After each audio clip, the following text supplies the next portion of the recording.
Tu n'es pas encore abonné à la chaîne de W Live France? Alors ne t'inquiète pas, je t'invite à le faire dès maintenant et à lâcher ton plus gros pouce bleu, ton like pour le soutien. Bisous.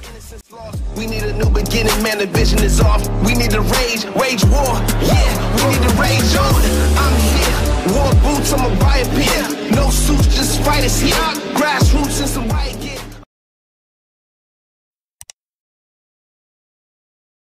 Vous savez très bien ce que je pense d'une superstar en particulier, c'est Roman Reigns. On a suivi son évolution tout au long de la chaîne. Alors, on n'a pas été là depuis le début de son push, parce que sinon, ça ferait des années que je serais sur YouTube. Mais on a commencé à suivre son aventure ensemble aux alentours de WrestleMania 33, lorsqu'il a battu l'Undertaker et que son push devenait assez important au sein de la WWE, au sein de la compagnie. WrestleMania 33, le mec bat l'Undertaker et devait, entre guillemets, l'envoyer à la retraite. Même si après c'est parti en couille et que j'ai plus rien compris à la fin de carrière de l'Undertaker, comme beaucoup je pense.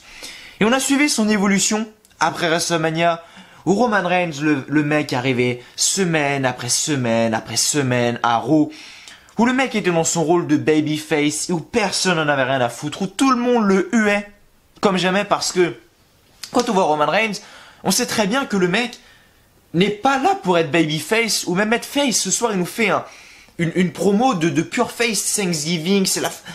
On s'en bat les couilles. Et le mec arrivait semaine après semaine dans son rôle de babyface. Tout le monde le huait. C'était le mec que Vince McMahon nous forçait à la gueule.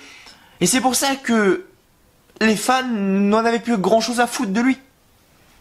Que le mec arrivait semaine après semaine après semaine. Il a failli gagner le Royal Rumble 2018. Heureusement, c'est Shinsuke Nakamura. Il a quand même eu sa victoire à Elimination Chamber pour affronter le champion universel dans le main event de WrestleMania 34, qui était donc Brock Lesnar, ou qui était clairement, je pense, l'un des pires main events de l'histoire. Et WrestleMania 34 est pour moi l'un des pires WrestleMania tout court de l'histoire. Mais WrestleMania 34 main event, Brock Lesnar, Roman Reigns, je pense que c'était le pire. Tout le monde en avait rien à foutre, tout le monde chantait des CM Punk, tout le monde jouait avec des balles de volley. Personne n'en avait rien à foutre parce que c'était Roman Reigns, Brock Lesnar, où on voulait faire comprendre à Vince que Roman Reigns, on ne voulait plus de lui. Roman Reigns, on s'est dit bon, il perd à WrestleMania 34, c'est peut-être la fin de son push. Non, SummerSlam 2018, bam, victoire de Roman Reigns à SummerSlam. Bon.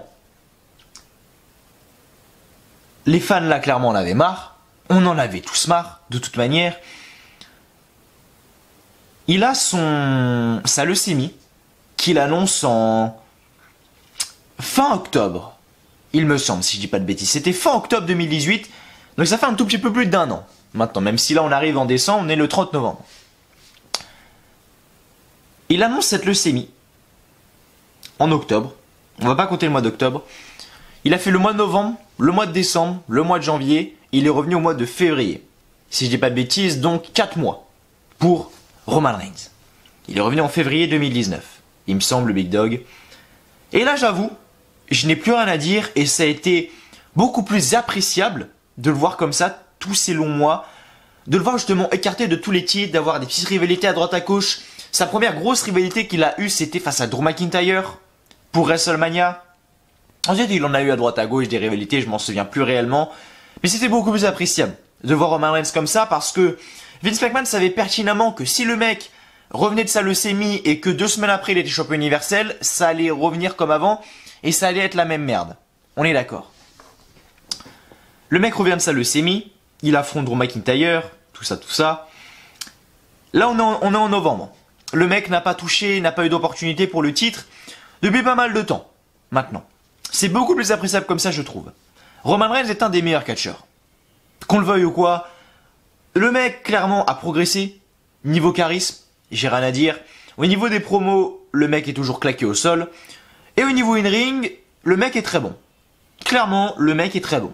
Niveau in-ring, j'ai rien à leur reprocher. Vraiment. Maintenant, le truc qui me pose problème, c'est que il y a 2 semaines, je vois une news qui sort où Vince McMahon dit que Roman Reigns a été assez éloigné des titres mondiaux pour refaire sa course au titre. Je vous l'annonce désormais. Et si ce n'est pas le cas, je ne sais pas ce que vous faites, je ferai un gage, un pari en vidéo, je ne sais pas, n'importe lequel, souvenez-vous de ce que je vous dis actuellement. Si Roman Reigns ne gagne pas le Royal Rumble ou n'a pas un match pour le championnat de la WWE ou un match pour le championnat universel à WrestleMania 36, vous me donnez un gage, je sais pas quoi, je le réalise en vidéo. Je le réalise en vidéo. Je vais pas dire fermer ma chaîne ou quoi, parce que la chaîne c'est ce qui me tient le plus à cœur, réellement. Mais, donnez-moi un gage ou je sais pas quoi. Mais sachez une chose, c'est que Roman Reigns va revenir très rapidement dans la course au titre. Et ça se voit juste avec ce soir, avec, ça y est, le Roman Reigns de retour, le Roman Reigns surpuissant. On lui met Baron Corbin, Dolph Ziggler et Baron Corbin, Dolph Ziggler et Robert Roode, les trois en même temps sur sa gueule. Et où le mec arrive à se dégager de partout. Il arrive à se dégager des Superman Punch, des Spears, les mecs sont 3 contre 1, des Superman Punch, des Spears, des lançages dans le poteau, des Spears à travers la barricade, des tapes des commentateurs retournés. Le Roman Reigns est de retour. Et j'ai envie de dire, le push de Roman Reigns est de retour. Et maintenant Roman Reigns, on a le Royal Rumble qui arrive à grands pas, qui arrive dans 2 mois maintenant, c'est fin janvier, généralement le Royal Rumble. Et ça ne m'étonnerait pas de le voir arriver et de le voir gagner le match pour avoir un match pour le main event à WrestleMania 36. Et oui, ça me dérange. Je sais pas vous, mais ça me dérange parce que c'est bien beau, mais Vince McMahon, le mec dit, oui, ça y est, Roman Reigns est resté trop longtemps sous la touche, il peut enfin retoucher un titre mondial. Ah oui, mais non, parce que ça va redevenir la même merde qu'avant. Le mec, tu peux l'éloigner pendant 3 ans, ça va être la même merde qu'avant, tant que tu l'auras pas fait. Ah, c'est ça que Vince McMahon ne comprend pas. C'est que Roman Reigns, quand on le voit, alors peut-être que c'est que moi et je suis le seul qui est aveugle, mais Roman Reigns, quand je le vois, je vois un mec en heel. Je vois un mec badass. Pas qui se la pète, mais qu'on a rien à foutre et qui crache sur les fans. Je vois pas un mec Roman Reigns qui arrive ce soir, alors, oui, alors, c'est Thanksgiving, l'esprit de famille, Non! Non! C'est pas ça que je vois en Roman Reigns, c'est pas ça qu'on voit en Roman Reigns. Malheureusement, c'est ça qu'on a. Et tant que Vince McMahon n'aura pas compris que Roman Reigns doit faire un heel turn, ça ne marchera pas. On s'oriente là avec Seth Rollins. Du côté de Raw, il y a plusieurs news comme quoi Seth Rollins va être allié au Author of Pain. Du côté de Raw, là il a compris que Seth Rollins, il lui fallait un heel turn parce que le mec était insupportable en tant que babyface. Roman Reigns, j'ai pas l'impression que Vince McMahon il ait compris encore. Pourtant, Dieu sait que Roman Reigns en a pris 3 fois plus dans la gueule que Seth Rollins. Au niveau des huées et des fans, etc. Et bon, le mec n'a toujours pas compris. Et réellement, je vous le dis, Roman Reigns soit gagnera le Royal Rumble, soit gagnera l'Elimination Chamber, et le mec sera dans le main event de WrestleMania. Enfin, peut-être pas dans le main event, mais sera soit un match pour le championnat du monde, WWE, soit un match pour le championnat universal. Je vous le dis direct. Et ça ne m'étonnerait pas qu'on voit un Dauphine Roman Reigns à WrestleMania 36 avec une victoire de Roman Reigns. Et qui est le premier qui bat la série d'invincibilité du Fiend. C'est mon petit pronostic. C'est mon petit fantasy booking. Voilà, je pose ça là, c'est cadeau. Après, c'est mon avis personnel. N'hésitez pas à me donner le vôtre dans les commentaires. Bien évidemment, votre avis sur Roman Reigns. Et je vous en ai parlé autant, enfin, je vais pas parler autant parce que ça fait que 8 minutes, mais je vous en ai parlé autant parce que là, j'étais chaud. Là, j'étais bouillant. J'ai fait ma review de Survivor Series, qui est sortie mardi. N'hésitez pas à aller la checker. De faire la review de Raw, j'ai pas pu la faire. J'avais pas la motivation, clairement. Vous savez ce qui se passe actuellement et vous savez que c'est dur. Mais, et là, j'étais bouillant. Tu vois, je me dis, bon, allez, je regarde SmackDown, je suis bouillant, je fais la vidéo et tout. Et je regarde SmackDown et je vois à la fin du show. Je me dis, mais qu'est-ce que je vais pouvoir leur dire de si intéressant? Parce que c'est après Survivor Series, tu te dis, bon, il y a TLC qui est quand même dans 2 semaines, tu te dis, bon, c'est bien, il va y avoir des nouvelles rivalités, nouvelles storylines. Ah bah non. Il y en a peut-être 1 ou 2 qui, voilà, qui se faufilent comme ça, mais sinon, c'est la même chose. Le match Daniel Bryan du Fiend, le match Daniel Bryan contre le Fiend, à Survivor Series ne m'a pas déplu. Loin de là. C'était pour moi l'un des matchs les plus intéressants à suivre. Mais il nous faudrait une nouvelle rivalité. Là non, on va continuer la même rivalité avec le Finn et Daniel Bryan. Certes, c'était stylé, ce qui s'est passé à la fin du show, avec le Finn qui sort du ring un peu à la manière de l'Undertaker à l'époque, qui traîne Daniel Bryan, qui lui fait son mandible claw, et qui, je sais pas, après, lui arrache de la barbe à moitié, ou ses cheveux, je sais pas trop ce que c'était, il lui arrache la barbe à moitié, ou des cheveux, il la met sur le ring, ça fait stylé. Et ça serait bien que la semaine prochaine, justement, on voit Daniel Bryan qui arrive avec justement rasé, plus de barbe, machin. Parce que le Finn lui a arraché. Ça, par contre, ça serait stylé. Et je dis oui. La seule rivalité qui commence à... Voilà, où tu te dis, oh putain, ça y est, il va y avoir une nouvelle rivalité, c'est Lacey Evans, qui, à mon avis, va avoir une opportunité pour le titre de SmackDown. Face à Bayley. Je pense réellement parce qu'elle lui a mis un putain de Roman Reigns à Sasha Banks ce soir. Donc je pense que c'est ce qui va arriver. Chose qui était pas intéressante, mais qu'il faut souligner, c'est que Sheamus est de retour et va être de retour très prochainement. Le Celtic Warrior a été absent des rings pendant de nombreux mois. Quand est-ce qu'on a vu Sheamus pour la dernière fois? À WrestleMania, il était même pas là encore. Ça devait être au début de l'année 2019, mais vraiment début tout d'année. Le mec a peut-être raté 8-9 mois peut-être de... 8-9 mois de télévision. Mais il est de retour. Tant mieux pour lui, le mec avait une grave blessure, avait une grosse blessure à la colonne vertébrale. Donc il vaut mieux se soigner. Quand c'est comme ça, parce qu'il y avait des rumeurs comme quoi Sheamus, sa carrière était terminée. Pour lui réellement. Et voilà, tant mieux pour lui qu'il soit là, ça me fait plaisir. Maintenant, qu'est-ce qu'il va faire? Ça c'est la question que je me pose. Qu'est-ce que le mec va faire lors de son retour? Est-ce qu'il va avoir un match? Je sais pas, est-ce qu'il va se rallier à Cesaro? Est-ce qu'il va être pour la course au titre mineur? Franchement, je sais pas. Ça me fait plaisir quand même de le revoir. Chose étonnante également ce soir, et tout le monde parle de ça, c'est un nouveau design pour le titre universel. Alors c'est vrai que quand on regarde bien les Firefly Funhouse, vous avez dû sans doute le remarquer ce soir, on a tous les Firefly Funhouse qui défilent, et on a eu le Finn avec sa ceinture universelle, et je sais pas, il y a des moments où vous savez, bon, la Firefly Funhouse c'est toujours un peu... Niveau montage, les mecs sont bons, réellement, et c'est toujours dans des moments saccadés, des moments où ça coupe, où ça grésille, on voit une espèce un nouvel aspect du titre avec la gueule du Finn en plein milieu. Alors je sais pas si c'est un titre qui va arriver, ou si le titre va rester comme ça en bleu. Pour le Finn, je sais pas, mais ça serait intéressant de voir. Ça serait réellement intéressant de voir. Ce soir, on a eu également le retour d'une des superstars féminines favorites de la chaîne W Live France, on le sait très bien. C'est Madame Alexa Bliss. Alexa Bliss qui, elle aussi, a été éloignée des rings pendant pas de nombreux mois parce qu'elle a perdu les titres avec Nikki Cross face à Kairi Sane et Asuka. Quand est-ce que c'était? Je ne m'en souviens plus. Mais en tout cas, c'était il n'y a pas si longtemps que ça non plus, mais elle a été éloignée des rings quand même pendant pas mal de mois. Alexa Bliss, je dirais 2 mois, 3 mois. Comme ça, vraiment à l'œil, tu vois. Putain, j'ai le ventre qui gargouille, il a la dalle, le petit. Et elle est de retour ce soir, tant mieux. Et on verra ce qu'elle va faire maintenant, parce que c'est bien beau toute cette histoire, mais je sais pas pourquoi je le sens venir, mais c'est bien moi avec cette histoire avec Nikki Cross, où Nikki Cross gagne ce match face à Sonya Deville ce soir en 2 minutes à peine. Et où après les deux, donc Mandy Rose et Sonya Deville, attaquent Nikki Cross. Alexa Bliss revient, elle détruit Sonya Deville, elle détruit Mandy Rose, et après les deux se font un câlin. J'ai du mal à y croire. J'ai du mal à y croire, et je pense qu'on va avoir un petit turn de la part d'Alexa Bliss dans quelques temps. Je dis ça, je dirais. Et après, oui, voilà, c'était vraiment les seules choses de ce soir. C'était vraiment les seules choses de ce soir qu'il faut noter. Roman Reigns, son match face à Robert Roode, le mec est surpuissant. La Firefly Funhouse, Sheamus qui est de retour. On a eu un match entre Mustafa Ali et Drew Gulak. Bon, est-ce que je dois le préciser, étant donné que ça n'a mené à rien et on s'en fout un peu.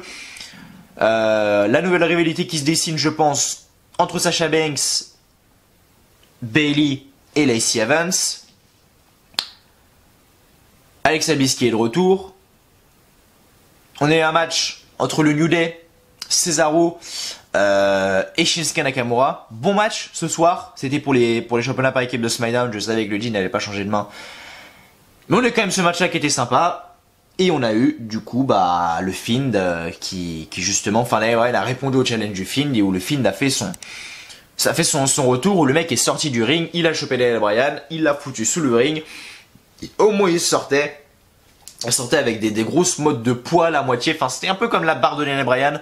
Donc ça m'étonnerait pas qu'on voit justement la semaine prochaine, je sais pas, Daniel Bryan arriver, enfin je ne pense pas qu'on le verra Daniel Bryan d'ailleurs avec ce qui s'est passé, mais ça me plairait genre de voir Daniel Bryan arriver justement avec plus de barre machin, parce que c'est Bray Wyatt le Fiend qui lui a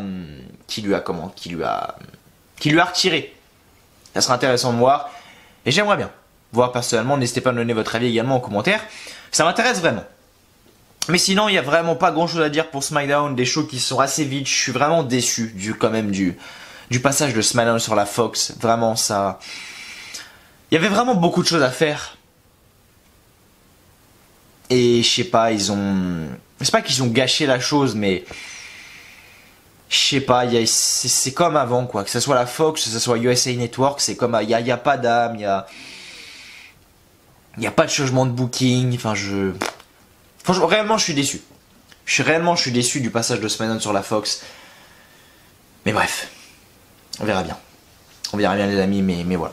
En tout cas, merci à vous de me rejoindre sur cette review de SmackDown. N'hésitez pas à me donner votre avis sur le show. Bien évidemment, comme d'habitude, n'hésitez pas à aller regarder ma review de Survivor Series. Si vous ne l'avez toujours pas fait, n'hésitez pas à mettre un petit commentaire pour dire ce que vous avez pensé du show, de tout ce que j'ai dit par rapport à Roman Reigns, par rapport au film, par rapport au tour d'Alexa Bliss. Bref, n'hésitez pas. L'espace commentaire est fait pour vous et allez-y, bombardez-moi l'espace des commentaires. Lâchez un petit pouce bleu, un petit like si vous ne l'avez toujours pas fait. Ça me fera vraiment extrêmement plaisir. N'hésitez pas également à vous abonner à la chaîne WLive France si vous n'avez toujours pas fait. Et me suivre sur les réseaux sociaux qui sont juste en dessous de moi. Instagram étant le plus important. Je le rappelle, donc Mathieu MA2T HEU-du-bas HLLS. N'hésitez pas à aller vous abonner, à liker mes dernières photos. Du coup voilà, c'est un peu tout ce que j'ai à dire. Et je pense qu'on va partir tout de suite pour la vidéo review résultat de SmackDown. Je vous donne les résultats parce que c'est un peu ce que vous attendez. On est parti? Allez, let's go. Et si vous suivez les réseaux sociaux, les news ou quoi les potes, j'ai oublié d'en parler dans la phase d'intro. Je vais pas vous donner les résultats tout de suite. C'est par rapport à ce qui s'est passé. Si vous suivez les news ou quoi, vous êtes au courant. Ce qui se passe avec l'histoire de Mauro Ranallo, le commentateur de la NXT, et Corey Graves, qui était là ce soir. Pour ceux qui n'ont pas suivi l'histoire, Mauro Ranallo, pour moi et pour beaucoup de fans de la WWE, est le meilleur commentateur. Le mec est commentateur à la NXT, mais il souffre de bipolarité et il a une autre maladie également. Mais je ne saurais pas vous dire le nom. Je ne vais pas vous dire de conneries, n'hésitez pas à les rechercher par vous-même, mais je ne veux pas dire de conneries, mais je sais qu'il est bipolaire, Mauro Ranallo, et qu'il a d'autres problèmes également niveau mental, si vous voyez ce que je veux dire. Et Corey Graves, alors je crois que ça s'est passé ce week-end lorsque Mauro Ranallo commentait NXT Takeover, donc NXT Takeover War Games, où Corey Graves a tweeté et a fait un tweet en gros où il a taclé Mauro Ranallo, où en gros il disait que il ne laissait pas assez la parole à Beth Phoenix, qui était quand même une ancienne Hall of Fame, et à c'est quoi le nom du deuxième là? J'ai son nom de famille mais j'ai pas son prénom. McGuinness, un truc comme ça. Ça c'est son nom de famille mais je sais plus son prénom. Bref, McGuinness, on va l'appeler. Il disait qu'il lui laissait pas assez la parole, etc.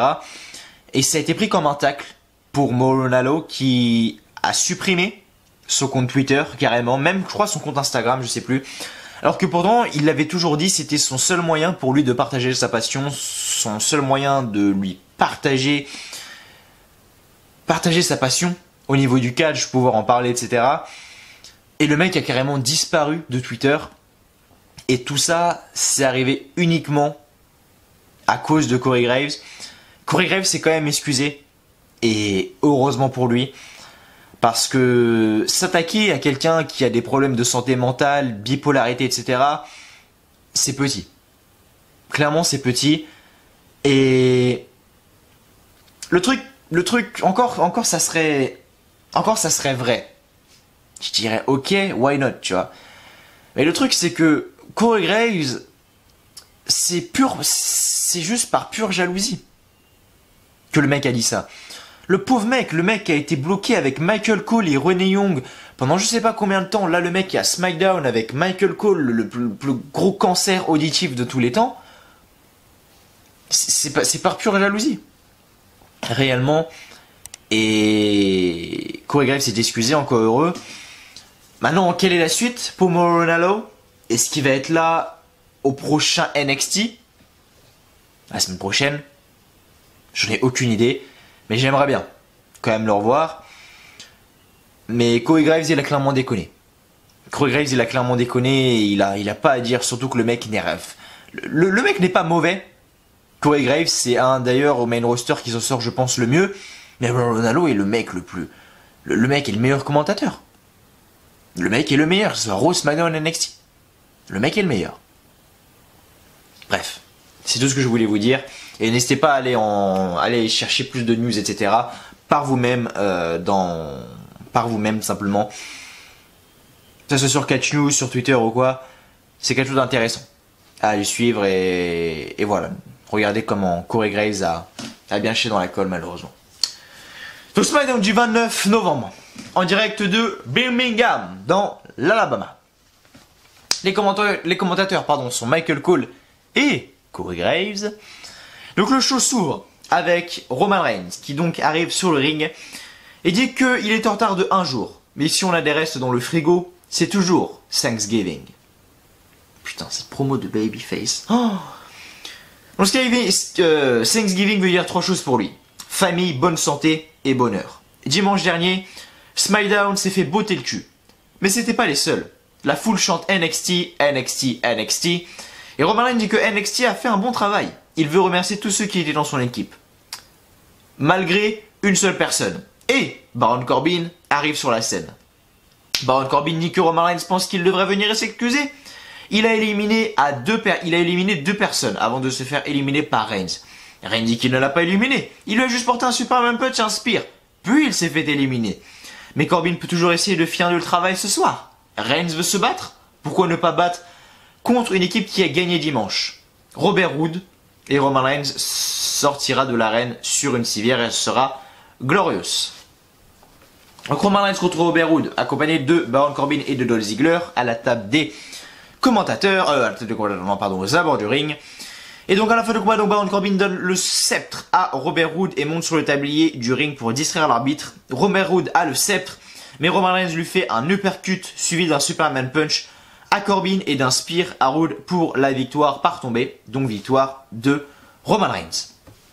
Et après le match, Dolph Ziggler attaque Roman Reigns dans son dos. Roman Reigns évite un super kick et lui fait un Samoan drop. Baron Corbin monte sur le ring et veut l'envoyer contre le poteau, mais c'est finalement Reigns qui l'envoie contre le poteau. Robert Roode monte sur le ring et l'attaque. Roode prend une chaise et l'installe sur le ring et tient le sceptre. Il met la tête de Reigns sur la chaise et il veut le taper avec le sceptre, mais Roman Reigns évite et lui fait un Superman Punch. Robert Roode se met contre les barricades, mais Reigns court et lui fait un Spear. Vous voyez, le mec a enchaîné tout le monde ce soir. Ça y est, le push de Roman Reigns revient. Roman Reigns lui balance 2 chaises de commentateurs et prend les escaliers pour frapper Dolph Ziggler et finit par renverser la table des commentateurs sur Robert Roode. Bret nous accueille ensuite pour sa Firefly Funhouse. Il est reconnaissant pour le titre universel, il le tient dans ses mains, blablabla, mais il nous montre un nouveau titre universel. Enfin, un titre designé. Spécial Fiend. Ensuite, dans les coulisses, on a Sheamus qui dit que SmackDown était le pays des opportunités. Il a eu le temps d'examiner la Brand. C'est pathétique. Il ne voit que des lâches. Un roi, un clown, un shorty dit. Personne n'a faim et personne n'a de colonne vertébrale. Personne comme lui. SmackDown est devenu soft et il est temps que le Celtic Warrior revienne. SmackDown sera à lui. On a un match ensuite entre Drew Gulak et Ali avec une victoire de Ali qui fait un 450 splash à Drew Gulak pour la victoire. On s'en bat les couilles. Sasha Banks et Bayley arrivent sur le ring.